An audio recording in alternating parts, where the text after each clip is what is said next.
ഇവിടെ കുഞ്ഞുങ്ങളുടെ നിലനിൽക്കാനുള്ള സ്വാതന്ത്ര്യത്തെയാണ് ചോദ്യം ചെയ്യുന്നത്. അപ്പം നിങ്ങൾക്ക് നിലനിൽക്കാനുള്ള സ്വാതന്ത്ര്യമുണ്ട്. നിങ്ങൾക്ക് എന്ത് പ്രശ്നമുണ്ടെങ്കിലും നിങ്ങളുടെ വീടിനകത്ത് നിങ്ങൾക്ക് ഭീഷണിയായിട്ടുള്ളൊരു കാര്യമുണ്ടെങ്കിൽ തീർച്ചയായും നിങ്ങൾ വേണ്ടപ്പെട്ടവരെ അറിയിച്ച് നിങ്ങൾ രക്ഷപ്പെടാനുള്ള ശ്രമം തീർച്ചയായിട്ടും നടത്തേണ്ടതായിട്ടുണ്ട്. അപ്പോൾ അതുപോലെ തന്നെ സർവൈവൽ എന്നുകൊണ്ട് ഉദ്ദേശിക്കുന്നത് നിങ്ങൾക്ക് വേണ്ടുന്ന ആഹാരം, ശുദ്ധജലം, അതുപോലെ തന്നെ പാർക്കാനുള്ള പാർപ്പിടം, അതുപോലെ പേരൻസിൻ്റെ ഒരു പരിചരണമൊക്കെ നിങ്ങൾക്ക് ഉറപ്പാക്കുന്നതാണ് റൈറ്റ് ടു സർവൈവൽ എന്നതുകൊണ്ട് ഉദ്ദേശിക്കുന്നത്. കുട്ടികളെ അവരുടെ ജാതിയുടെ പേരിലോ മതത്തിൻ്റെ പേരിലോ ലിംഗത്തിൻ്റെ പേരിലോ സോഷ്യൽ ബാക്ക്ഗ്രൗണ്ടിൻ്റെ പേരിലോ ഒന്നും ഡിസ്ക്രിമിനേറ്റ് ചെയ്യാൻ പാടില്ല എന്നുള്ളതൊരു പ്രധാനപ്പെട്ട കാര്യമാണ്. ഞങ്ങളുടെ എല്ലാ പ്രേക്ഷകർക്കും ഒരിക്കൽ കൂടെ ക്രൈസ്തവ അഭിവാദ്യങ്ങൾ അറിയിക്കുന്നു. ഒരു പുതിയ വീഡിയോയിലേക്ക് നിങ്ങളെല്ലാവരെയും ഹാർദവമായി സ്വാഗതം ചെയ്യുന്നു. ഒരു അധ്യാപകൻ എന്ന നിലയിൽ എനിക്ക് മനസ്സിലായ ചില കാര്യങ്ങളുമായി ബന്ധപ്പെട്ട് അതിനോട് ചേർന്ന് കുറച്ച് കാര്യങ്ങളാണ് പറയാനായിട്ട് ആഗ്രഹിക്കുന്നത്. ഇന്ന് നമ്മൾ ഏറ്റവും കൂടുതൽ ചർച്ച ചെയ്യുന്ന ഒരു വിഷയമെന്ന് പറയുന്നത് ബാലാവകാശം അല്ലെങ്കിൽ ചൈൽഡ് റൈറ്റ്സ് എന്ന വിഷയമാണ്. കുട്ടികളെ സംബന്ധിച്ച് ഈ ചൈൽഡ് റൈറ്റ്സിനെ പറ്റി വലിയ ബോധ്യമില്ല. എന്താണ് ബാലാവകാശം എന്ന് കുട്ടികളോട് ചോദിച്ചാൽ അവർ പറയും, അധ്യാപകർക്ക് ഞങ്ങളെ അടിക്കാനുള്ള അവകാശമില്ല, മാതാപിതാക്കൾക്ക് ഞങ്ങളെ വഴക്ക് പറയാൻ അവകാശമില്ല, ചർച്ചിലോ മറ്റേതെങ്കിലും സ്ഥലങ്ങളിൽ ഞങ്ങളുടെ റിലീജിയസ് ലീഡേഴ്സിന് ഞങ്ങളെ ശാസിക്കാനുള്ള അവകാശമില്ല, ഞങ്ങളെ ആർക്കും ഒന്നും പറയാൻ കഴിയില്ല, ഞങ്ങളെ നോക്കാനോ ഞങ്ങളോട് സംസാരിക്കാനോ ഞങ്ങളെ ശാസിക്കാനോ ഞങ്ങളെ വഴക്ക് പറയാനോ ഒന്നും ആർക്കും അനുവാദമില്ല എന്നതാണ് ബാലാവകാശം എന്ന് ചിന്തിക്കുന്ന ധാരാളം കുട്ടികളുണ്ട്. അതവരുടെ അബദ്ധധാരണയാണ്. അവരോട് ബാലാവകാശം എന്താണ് എന്ന് നമ്മളിതുവരെയും അവർക്ക് മനസ്സിലാക്കി കൊടുത്തിട്ടില്ല എന്നുള്ളതാണ് യാഥാർത്ഥ്യം. നമ്മുടെ ഇന്ത്യയിൽ ബാലാവകാശത്തെപ്പറ്റി നമ്മൾ ചിന്തിക്കുമ്പോൾ ഒത്തിരി ദേശീയ നിയമങ്ങൾ, അതുപോലെ തന്നെ അന്തർദേശീയ നിയമങ്ങൾ, ഇതിനെയൊക്കെ സ്വാംശീകരിച്ചുകൊണ്ട് നിർമ്മിച്ചതാണ് ഇന്ത്യയിലെ ബാലാവകാശമെന്ന് നമ്മൾ മനസ്സിലാക്കണം. അപ്പം എന്തും ചെയ്യാനുള്ള അവകാശമല്ല ബാലാവകാശം. ഞങ്ങളെ പറഞ്ഞാൽ ഞങ്ങൾ പോലീസിനെ വിളിക്കും, ഞങ്ങളെ നോക്കിയാൽ ഞങ്ങൾ കേസ് കൊടുക്കും, ഞങ്ങൾക്കൊരു ബുദ്ധിമുട്ടുണ്ടായാൽ ഞങ്ങൾ ഉടനെ തന്നെ പോലീസ് സ്റ്റേഷനിലേക്ക് ഓടും എന്ന് പറയുന്ന ഒന്നല്ല ബാലാവകാശം എന്ന് നമ്മൾ മനസ്സിലാക്കുക. കുട്ടികളായിട്ടുള്ള ആളുകൾക്ക് അവരുടേതായ അവകാശങ്ങളുണ്ട്. ആ അവകാശങ്ങളെ പറ്റിയുള്ള ബോധ്യം അവർക്കുണ്ടാവണം. അതിലേറ്റവും പ്രധാനപ്പെട്ട കാര്യം റൈറ്റ് ടു പ്രൊട്ടക്ഷനാണ്. അവരുടെ സംരക്ഷണത്തിന് വേണ്ടിയുള്ള അവകാശമാണ്. ആണാണെങ്കിലും പെണ്ണാണെങ്കിലും അവർ സംരക്ഷിക്കപ്പെടാനുള്ള അവകാശം അവർക്കുണ്ട് എന്നുള്ളതാണ് ഒന്നാമത്തെ കാര്യം. എന്തിൽ നിന്നൊക്കെ സംരക്ഷിക്കപ്പെടണം? ചൂഷണങ്ങളിൽ നിന്ന് സംരക്ഷിക്കപ്പെടണം. അതുപോലെ തന്നെ മറ്റുള്ളവർ ദുരുപയോഗം ചെയ്യുന്നതിൽ നിന്ന് സംരക്ഷിക്കപ്പെടണം. അതുപോലെ തന്നെ ഈ കുട്ടികളെ നെഗ്ലക്റ്റ് ചെയ്യാൻ പാടില്ല, ഒഴിവാക്കപ്പെടാൻ പാടില്ല. ഈ 3 കാര്യങ്ങളിൽ നിന്നുള്ള സംരക്ഷണമാണ് കുട്ടികൾക്ക് വേണ്ടുന്നത്. ഒന്നാമത് they should be protected from exploitation, abuse and neglect. എക്സ്പ്ലോയിറ്റേഷനിൽ നിന്ന്, ചൂഷണത്തിൽ നിന്ന്, അബ്യൂസിൽ നിന്ന്, മറ്റൊരാൾ ഈ കുട്ടികളെ ദുരുപയോഗം ചെയ്യുന്നതിൽ നിന്ന്, അതുപോലെ തന്നെ നമ്മൾ നേരത്തെ പറഞ്ഞതുപോലെ ഒഴിവാക്കപ്പെടലിൽ നിന്നൊക്കെ ഈ കുട്ടികളെ നമ്മൾ പ്രൊട്ടക്റ്റ് ചെയ്യേണ്ടതായിട്ടുണ്ട്. അതിനുള്ള ഒരു അവകാശമാണ് നിങ്ങൾക്ക് ഉള്ളത്. അപ്പം അതിനകത്ത് നിങ്ങൾക്ക് ബാലവേലകളിൽ നിന്ന് നിങ്ങൾ ഒഴിവാക്കപ്പെടണം. അതുപോലെ തന്നെ ചൈൽഡ് മാരേജ് പോലെയുള്ള, കേരളത്തിലില്ല, കേരളത്തിന് പുറത്ത് നോർത്ത് ഇന്ത്യയിൽ പല സംസ്ഥാനങ്ങളിൽ ഇപ്പോഴും ശിശു വിവാഹങ്ങൾ നടക്കുന്നുണ്ട്. അതിൽ നിന്നൊക്കെ നമ്മുടെ കുട്ടികളെ നമ്മൾ സംരക്ഷിക്കേണ്ടതായിട്ടുണ്ട്. അതാണ് ഒന്നാമത്തെ അവകാശം എന്ന് പറയുന്നത്, റൈറ്റ് ടു പ്രൊട്ടക്ഷനാണ്.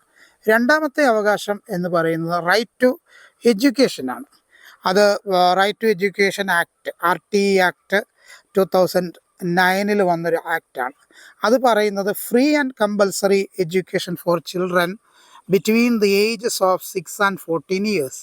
6 മുതൽ 14 വയസ്സ് വരെയുള്ള കുട്ടികൾക്ക് സ്വതന്ത്രമായതും അതുപോലെ തന്നെ നിർബന്ധപൂർവമായും അവർക്ക് എഡ്യൂക്കേഷൻ നൽകേണ്ടതായിട്ടുണ്ട്. സൗജന്യ എഡ്യൂക്കേഷൻ കൊടുക്കണം. അപ്പോൾ തന്നെ അവരെ നിർബന്ധപൂർവമായി അവർക്ക് എഡ്യൂക്കേഷൻ കൊടുക്കേണ്ടതായിട്ടുണ്ട്. തന്നെയുമല്ല, അവർക്ക് നൽകുന്ന എഡ്യൂക്കേഷനെ പറ്റി സംസാരിക്കുമ്പോൾ ക്വാളിറ്റി എഡ്യൂക്കേഷൻ കൊടുക്കണം. ഏറ്റവും ഗുണമേന്മയുള്ള വിദ്യാഭ്യാസം അവർക്ക് കൊടുക്കണം. അവസരങ്ങൾ അവർക്ക് കൊടുക്കണം. അതുപോലെ തന്നെ കുട്ടികൾ സ്കൂളിൽ വരുന്നതിൽ നിന്ന് അവരെ തടയുന്ന എന്തെങ്കിലും തടസ്സങ്ങളുണ്ടെങ്കിൽ അതൊക്കെ ഒഴിവാക്കപ്പെടണം. പണ്ട് നമുക്കറിയാം, അംബേദ്കറിനെ പോലെയുള്ള മഹാരഥന്മാരൊക്കെ അവരുടെ കുട്ടിക്കാലം വളരെ ദയനീയമായിരുന്നു. അവർ സ്കൂളിൻ്റെ പുറത്തൊക്കെ നിന്നാണ് അവർ പഠിച്ചത്. അവർക്ക് സ്കൂളിനകത്ത് പ്രവേശിക്കാൻ അനുവാദമുണ്ടായിരുന്നില്ല. മൂന്നാമത് റൈറ്റ് ടു ഹെൽത്ത് ആണ്. നിങ്ങളുടെ ആരോഗ്യം സംരക്ഷിക്കപ്പെടാനുള്ള അവകാശം നിങ്ങൾക്ക് ഉണ്ട്. നിങ്ങൾക്ക് വേണ്ടുന്ന ആരോഗ്യ സംരക്ഷണ സേവനങ്ങൾ ലഭിക്കേണ്ടുന്ന ഇടത്തേക്ക് നിങ്ങളെ എത്തിക്കുക എന്നുള്ളത് നിങ്ങൾക്ക് ലഭിക്കേണ്ടുന്ന അവകാശമാണ്. നിങ്ങൾക്ക് സമയാസമയങ്ങളിൽ വാക്സിനേഷൻ നൽകപ്പെടണം. അതുപോലെ തന്നെ ചൈൽഡ് ഹെൽത്ത് കെയർ നൽകപ്പെടണം. ന്യൂട്രീഷൻ നിങ്ങൾക്ക് ലഭിക്കണം. മെഡിക്കൽ ട്രീറ്റ്മെൻറ്റ് നിങ്ങൾക്ക് ലഭിക്കണം.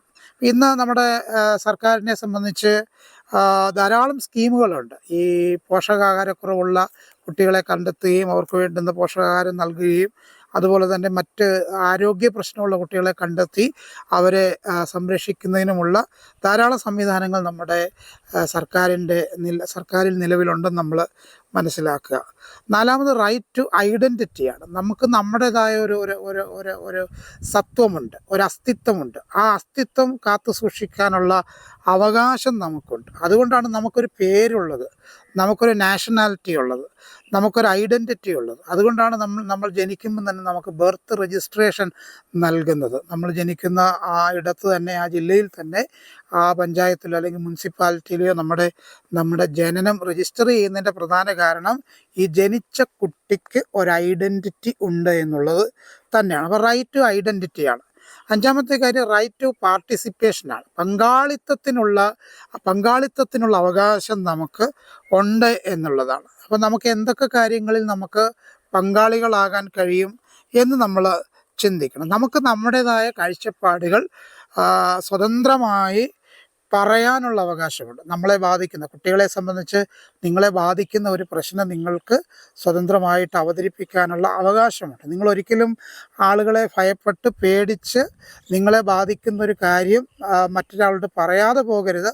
ഒന്നുകിൽ നിങ്ങളുടെ പേരൻസിനോടോ അല്ലെങ്കിൽ നിങ്ങളുടെ ടീച്ചേഴ്സിനോടോ പറയാനുള്ള അവകാശം നിങ്ങൾക്കുണ്ട്. അതുപോലെ തന്നെ നിങ്ങളുടെ അഭിപ്രായങ്ങൾ എന്ത് ചെയ്യാം, അഭിപ്രായങ്ങൾ തുറന്നു പറയാനുള്ള അവകാശമുണ്ട്. അപ്പോൾ തന്നെ നിങ്ങളുടെ അഭിപ്രായങ്ങളെ സമൂഹം ആ രീതിയിൽ ഉൾക്കൊള്ളുകയും അതിനു വേണ്ടുന്ന പരിഗണന നൽകുകയും ചെയ്യേണ്ടതായിട്ടുണ്ട്. ആറാമതായി റൈറ്റ് ടു സർവൈവൽ, നിലനിൽക്കാനുള്ള അവകാശം നിങ്ങൾക്ക് ഉണ്ട്. നമുക്കറിയാം, ഇപ്പോൾ ഈ കോട്ടയത്ത് ഈ ഒന്ന് രണ്ട് മാസമായി ധാരാളം ആത്മഹത്യകൾ നടക്കുകയാണ്. അതിനകത്ത് ഇപ്പോൾ കാണക്കാരിക്കടുത്ത് നടന്ന ഒരു അപകടത്തിൽ നമുക്കറിയാം, ആത്മഹത്യയിൽ മാതാവ് തൻ്റെ പെൺകുഞ്ഞുങ്ങളുമായി റെയിൽവേ ട്രെയിനിൻ്റെ മുന്നിൽ ചാടി മരിക്കുന്നൊരനുഭവം ഉണ്ടായി. ഇന്നലെ സംഭവിച്ച കാര്യം നമ്മൾ കേട്ടതാണ്. ഒരു അഭിഭാഷക, ഒരു വക്കീലായിട്ടുള്ള ഒരു ലേഡി തൻ്റെ കുഞ്ഞുങ്ങളുമായി മീനച്ചിലാറിൽ ചാടി മരിക്കുന്ന ഒരനുഭവം. ഇവിടെ കുഞ്ഞുങ്ങളുടെ നിലനിൽക്കാനുള്ള സ്വാതന്ത്ര്യത്തെയാണ് ചോദ്യം ചെയ്യുന്നത്. അപ്പം നിങ്ങൾക്ക് നിലനിൽക്കാനുള്ള സ്വാതന്ത്ര്യമുണ്ട്. നിങ്ങൾക്ക് എന്ത് പ്രശ്നമുണ്ടെങ്കിലും നിങ്ങളുടെ വീടിനകത്ത് നിങ്ങൾക്ക് ഭീഷണിയായിട്ടുള്ളൊരു കാര്യമുണ്ടെങ്കിൽ തീർച്ചയായും നിങ്ങൾ വേണ്ടപ്പെട്ടവരെ അറിയിച്ച് നിങ്ങൾ രക്ഷപ്പെടാനുള്ള ശ്രമം തീർച്ചയായിട്ടും നടത്തേണ്ടതായിട്ടുണ്ട്. അപ്പോൾ അതുപോലെ തന്നെ സർവൈവൽ എന്നുകൊണ്ട് ഉദ്ദേശിക്കുന്നത് നിങ്ങൾക്ക് വേണ്ടുന്ന ആഹാരം, ശുദ്ധജലം, അതുപോലെ തന്നെ പാർക്കാനുള്ള പാർപ്പിടം, അതുപോലെ പേരൻസിൻ്റെ ഒരു പരിചരണമൊക്കെ നിങ്ങൾക്ക് ഉറപ്പാക്കുന്നതാണ് റൈറ്റ് ടു സർവൈവൽ എന്നതുകൊണ്ട് ഉദ്ദേശിക്കുന്നത്. ഏഴാമതായി നോൺ ഡിസ്ക്രിമിനേഷൻ. കുട്ടികളെ അവരുടെ ജാതിയുടെ പേരിലോ മതത്തിൻ്റെ പേരിലോ ലിംഗത്തിൻ്റെ പേരിലോ സോഷ്യൽ ബാക്ക്ഗ്രൗണ്ടിൻ്റെ പേരിലോ ഒന്നും ഡിസ്ക്രിമിനേറ്റ് ചെയ്യാൻ പാടില്ല എന്നുള്ളതൊരു പ്രധാനപ്പെട്ട കാര്യമാണ്. അതുപോലെ തന്നെ ചൈൽഡ് പ്രൊട്ടക്ഷൻ ലോസ് ഉണ്ട്. കുട്ടികളെ സംരക്ഷിക്കേണ്ടതിനുള്ള നിയമങ്ങളുണ്ട്. പ്രത്യേകിച്ച് പോക്സോ പോലെയുള്ള നിയമങ്ങൾ ഇപ്പോൾ അതിശക്തമാണ്. The protection of children from sexual abuse 2012 വന്ന ഒരു നിയമമാണ്. കുട്ടികളെ ലൈംഗിക അതിക്രമങ്ങളിൽ നിന്ന് സംരക്ഷിക്കുക എന്ന ലക്ഷ്യത്തോടു കൂടെയാണ് ആ നിയമം വന്നത്. ഇങ്ങനെയുള്ള ചില റൈറ്റാണ് നിങ്ങൾക്കുള്ളത്. അപ്പം നിങ്ങൾ ചിന്തിക്കുന്ന പോലെ ഉള്ള കാര്യമല്ല ഇതെന്ന് നിങ്ങൾ മനസ്സിലാക്കണം. നിങ്ങൾ ചിന്തിക്കുന്നത് ഞങ്ങളെ ആരും ഒന്നും പറയാൻ പാടില്ല, ഞങ്ങൾക്ക് സർവ്വ സ്വാതന്ത്ര്യമുണ്ട്, ഞങ്ങൾ എന്തും ചെയ്യും, ഞങ്ങൾ എങ്ങനെയും പെരുമാറും, ഞങ്ങൾ ഏത് രീതിയിൽ സംസാരിക്കും, ഞങ്ങൾ എന്തും ചെയ്യും എന്നുള്ള കാര്യമല്ല. ശരിക്കും നിങ്ങളുടെ അവകാശങ്ങൾ ഞാൻ ഈ പറഞ്ഞതൊക്കെയാണ്. ഒന്നുകൂടെ ഒന്ന് ആവർത്തിക്കാം. ഒന്ന് റൈറ്റ് ടു പ്രൊട്ടക്ഷനാണ്, നിങ്ങളുടെ സംരക്ഷണത്തിന് വേണ്ടിയുള്ള അവകാശമാണ്. 2 റൈറ്റ് ടു എഡ്യൂക്കേഷനാണ്, നിങ്ങൾക്ക് വിദ്യാഭ്യാസം ലഭിക്കേണ്ടതിനുള്ള അവകാശമാണ്. 3 റൈറ്റ് ടു ഹെൽത്താണ്, നിങ്ങൾക്ക് ശരിയായ